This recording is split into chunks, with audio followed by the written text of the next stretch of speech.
Hello friends, तो कैसे हैं आप लोग। फ्रेंड्स, आज हम लोग बात करेंगे रिप्रोडक्शन के बारे में। ये बायोलॉजी का बहुत ही मोस्ट इंपॉर्टेंट टॉपिक है, तो इसके बारे में आज हम बात करेंगे। तो ध्यान से इस वीडियो को देखिएगा और इस वीडियो को स्किप जरा सा भी मत कीजिएगा, नहीं तो फिर आपको समझने में दिक्कत होगी। ठीक है, तो चलिए स्टार्ट करते हैं रिप्रोडक्शन। दोस्तों, रिप्रोडक्शन का हिंदी होता है प्रजनन। ठीक है, इसका सबसे पहले हम इसका डिफिनेशन देख लेते हैं कि आखिर इसका डिफिनेशन क्या होता है। ठीक है, चलिए। Reproduction is the biological process by which new individual organism offspring are produced from their parents. Reproduction का मतलब जो है ना, वो एक बायोलॉजिकल प्रोसेस है। इसमें अपने जैसे संतान को क्या करते हैं, रिप्रोड्यूस करते हैं। अपने जैसे संतान को, ऑफ स्प्रिंग को रिप्रोड्यूस करते हैं। उसी प्रोसेस को हम लोग रिप्रोडक्शन कहते हैं। ठीक है, दूसरा डिफिनेशन है the production of new organism of their existing organism of the same species is known as reproduction. ठीक है, तो इसका सीधा सीधी मतलब ये हुआ कि रिप्रोडक्शन वैसा प्रोसेस है जिसमें अपने जैसे संतान को, अपने जैसे ऑफस्प्रिंग को क्या करते हैं, प्रजनन करते हैं या फिर रिप्रोड्यूस करते हैं। ठीक है, समझ में आ गया। अब इसका दो टाइप्स होता है, एक होता है एसेक्सुअल रिप्रोडक्शन और सेक्सुअल रिप्रोडक्शन। अब देखिए एसेक्सुअल रिप्रोडक्शन क्या होता है। एसेक्सुअल रिप्रोडक्शन में लिखा है the production of new organism of a single parents without the involvement of sex cell और gametes is called asexual reproduction. Asexual reproduction वैसा रिप्रोडक्शन है जिसमें केवल एक ही पेरेंट्स की क्या होती है, इन्वॉल्वमेंट होती है। किसके लिए, रिप्रोडक्शन के लिए। ठीक है, केवल एक ही पेरेंट्स, और इसमें कोई भी स्पेशल सेक्स सेल नहीं होता है। जब कोई भी स्पेशल सेक्स सेल नहीं होगा तो कोई भी गैमीट्स नहीं होगा। तो इसमें केवल एक ही पेरेंट्स को क्या होती है, इन्वॉल्वमेंट होती है अपने रिप्रोडक्शन के लिए। ठीक है, इसका कुछ एग्जांपल हो गया आपका, देख लो। अमीबा हो गया, हाइड्रा हो गया, फंगस हो गया, ये सब में क्या होते हैं, केवल एक ही पेरेंट्स क्या होती है, इन्वॉल्वमेंट होती है रिप्रोडक्शन के लिए। ठीक है, चलिए आगे चलते हैं। नेक्स्ट है हमारा सेक्सुअल रिप्रोडक्शन। अब देखिए सेक्सुअल रिप्रोडक्शन में क्या होता है, the production of a new organism from two parents by making use of their sex cell और gametes is called sexual reproduction. Sexual reproduction वैसा रिप्रोडक्शन है जिसमें दो पेरेंट्स की इन्वॉल्वमेंट होती है, मेल और फीमेल। इसमें दोनों पेरेंट्स की इन्वॉल्वमेंट होती है, तब इसका क्या होता है, ऑफस्प्रिंग का रिप्रोडक्शन होता है। ठीक है, तो इसमें जो होता है, दूसरा है इसमें the sexual reproduction two parents are needed produce new offspring. अभी हम बताएं रिप्रोडक्शन, सेक्सुअल रिप्रोडक्शन में दो पेरेंट्स की इन्वॉल्वमेंट होती है, जिसमें आपका आ गया ह्यूमन, आ गया फिश, फ्रॉग, डॉग, इटीसी। ये सारे जो है ना, इसमें दो पेरेंट्स की इन्वॉल्वमेंट होती है सेक्सुअल रिप्रोडक्शन के लिए, सॉरी रिप्रोडक्शन के लिए। ठीक है, सेक्सुअल रिप्रोडक्शन समझ में आ गया। अब देखिए, अब हम इंपॉर्टेंस पॉइंट है उसको हम लोग जान लेते हैं। सब इंपॉर्टेंस टर्म है उसको हम लोग जान लेते हैं। इससे हम लोग अभी बात करेंगे मेल रिप्रोडक्टिव सिस्टम। अब मेल रिप्रोडक्टिव सिस्टम का पढ़ने से पहले हम कुछ इंपॉर्टेंस पॉइंट है उसको जान लेते हैं, फिर हम लोग रिप्रोडक्शन, मेल रिप्रोडक्शन पढ़ेंगे ताकि आपको आसानी से उसके बारे में समझ में आ जाए। ठीक है, तो चलिए जान लेते हैं। इसमें पहला पॉइंट है गैमीट्स। दोस्तों, गैमीट्स क्या होता है, the cell is involve in sexual reproduction are called gametes. Gametes वो होता है जब कोई भी सेल क्या होते हैं, इन्वॉल्व होते हैं, किसके लिए, सेक्स रिप्रोडक्शन के लिए। तो उसमें जो सेल इन्वॉल्व होता है ना, उसको हम लोग बोलते हैं गैमीट्स। अब देखिए, male gametes is called sperm और female gametes is called ovum. यही दोनों इन्वॉल्वमेंट होती है, मेल का स्पर्म और फीमेल का ओवम या फिर ईग। ये दोनों क्या होते हैं, इन्वॉल्व होते हैं, किसके लिए, रिप्रोडक्शन के लिए। और यही बाद में जाके क्या करता है, ऑफस्प्रिंग या फिर बच्चे को, एक नए बच्चे को क्या करता है, जन्म देता है, जिसको हम लोग क्या बोलते हैं, रिप्रोडक्शन बोलते हैं। ठीक है, ये जो है, ये क्या है, सेक्स सेल है। किसमें होते हैं, सेक्सुअल रिप्रोडक्शन में होते हैं, लेकिन एसेक्सुअल रिप्रोडक्शन में नहीं होता है। ठीक है, नेक्स्ट है इसमें जायगोट।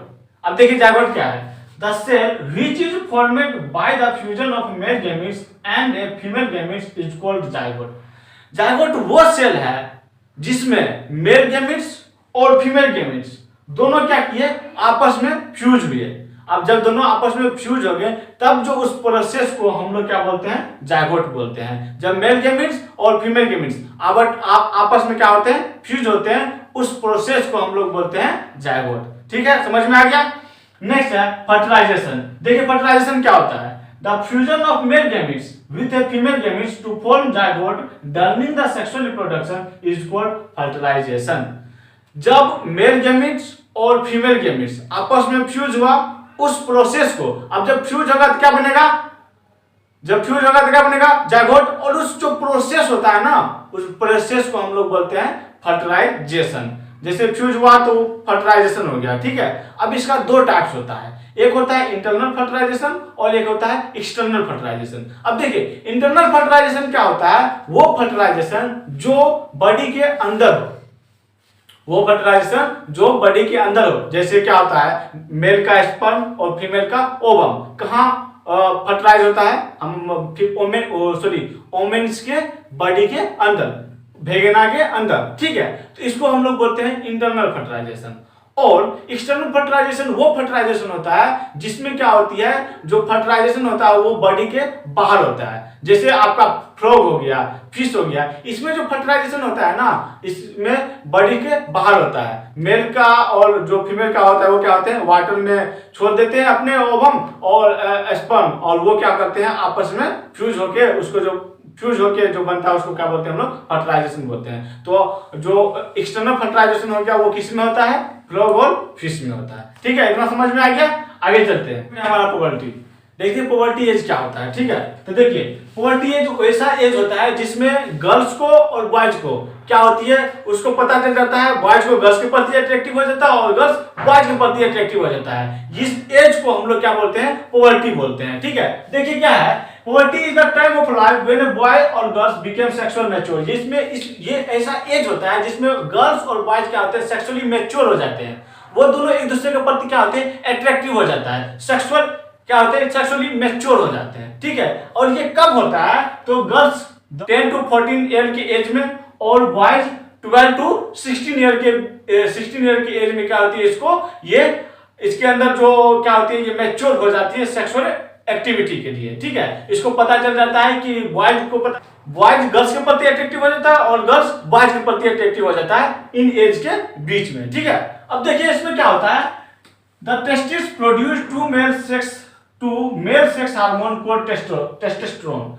क्या होता है, इस एज में जो मेल का जो सेक्स हार्मोन होता है वो क्या करता है, प्रोड्यूस करना स्टार्ट कर देता है, ठीक है, टेस्टोस्टेरोन। अब जब ये टेस्टोस्टेरोन क्या होता है, प्रोड्यूस करना स्टार्ट होता है, तो तब पता चलता है कि बॉयज को क्या होते हैं, वो क्या होते हैं, सेक्सुअली मैच्योर हो जाते हैं और उसको गर्ल्स के प्रति क्या होते हैं, अट्रैक्टिव हो जाता है, ये हार्मोन के कारण ही, ठीक है। ठीक इसी प्रकार क्या होता है, गर्ल्स में भी होता है। गर्ल्स क्या होता है, गर्ल्स का जो ओवरीज होता है वो प्रोड्यूस करना टू फीमेल सेक्स हार्मोन।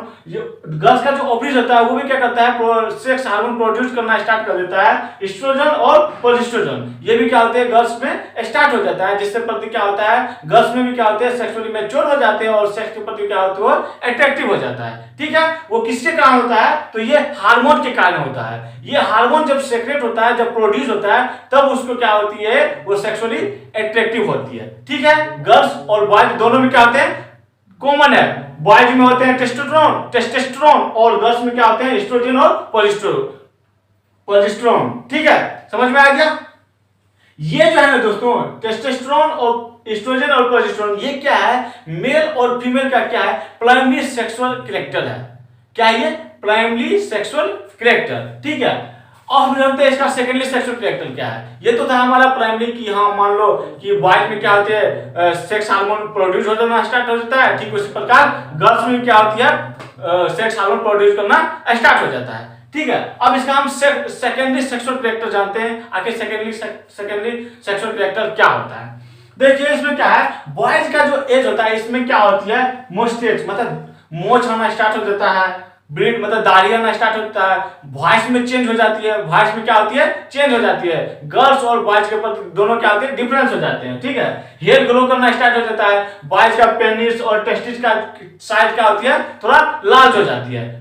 किस एज में, पुबर्टी एज के बाद, ठीक है।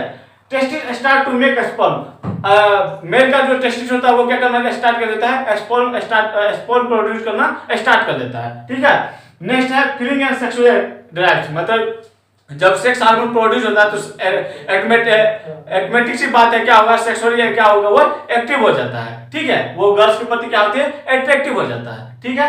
अब हम लोग जानते हैं गर्ल्स में पुबर्टी में क्या होता है। गर्ल्स में जो सेकेंडरी सेक्सुअल कैरेक्टर होता है वो होता है, देखिए इसमें भी क्या होता है, फीलिंग एंड सेक्सुअली डाइवर्ट होता है। ठीक उसी प्रकार जैसे बॉयज में होता है, इसमें गर्ल्स में भी क्या होता है, सेम ही होता है। इसमें फ्लोपियन ट्यूब यूटेरस वेजिना क्या होती है, थोड़ी लार्ज हो जाती है किस एज के बाद, पुबर्टी एज के बाद। ठीक है, ओवरीज स्टार्ट टू रिलीज, इसका जो फीमेल का जो ओवरीज होता है वो क्या करता है, रिलीज करना स्टार्ट कर देता है। ठीक है, नेक्स्ट है मेंस्ट्रुएशन, मंथली पीरियड स्टार्ट। और गर्ल्स में क्या होती है, जो मंथली पीरियड मेंस्ट्रुएशन होता है वो क्या होती है, स्टार्ट हो जाती है किस एज के बाद, तो पुबर्टी एज के बाद। ठीक है, ये था हमारा सम इंपॉर्टेंट टर्म्स जो हम अभी बताए हैं। इसके बाद हम लोग बात करेंगे मेल रिप्रोडक्शन कि मेल रिप्रोडक्शन सिस्टम क्या होता है। ये आपको पता रहेगा तो आपको मेल रिप्रोडक्शन सिस्टम जब हम बताएंगे तो आपको आसानी से क्या होगी, समझ में आ जाएगी। ठीक है, तो ये था हमारा कुछ टर्म्स। अब हम लोग बात करेंगे मेल रिप्रोडक्शन के बारे में। ठीक है,